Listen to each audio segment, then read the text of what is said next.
Welcome to my channel. As a layperson, I'd like to share my understanding of Scripture.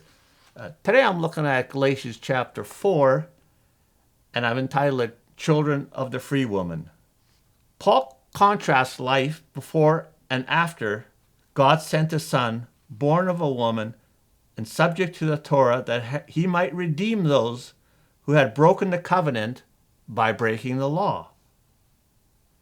The redemption that Yeshua provided meant that we could once again enter into a covenant with him as his sons, and the Father has given us the Spirit of his Son into our hearts so that we would cry out, Abba, Father.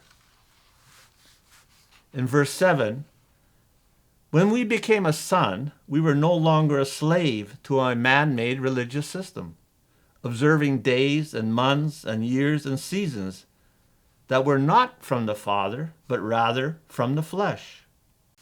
Sometimes people mistake this reading of observing days and months from God, but these are the teachings of men, not the ones from the Torah.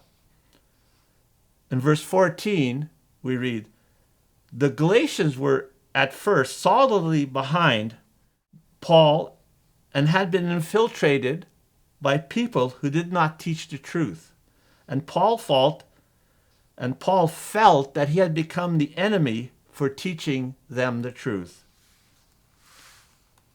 In verse 21, Paul then asked the questions to the Galatians. Do you want to be burdened by a law that comes from the flesh?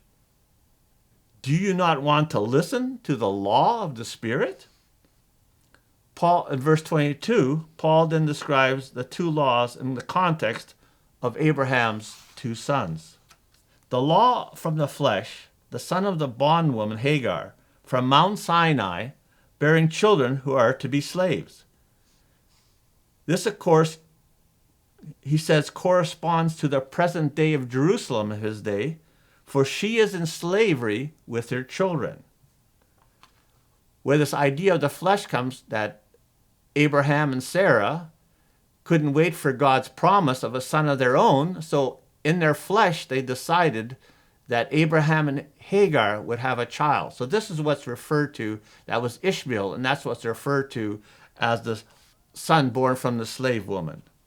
So the law from the Spirit, the son of the free woman, and the son of the promise is compared to Jerusalem above, that is free, and that she is our mother.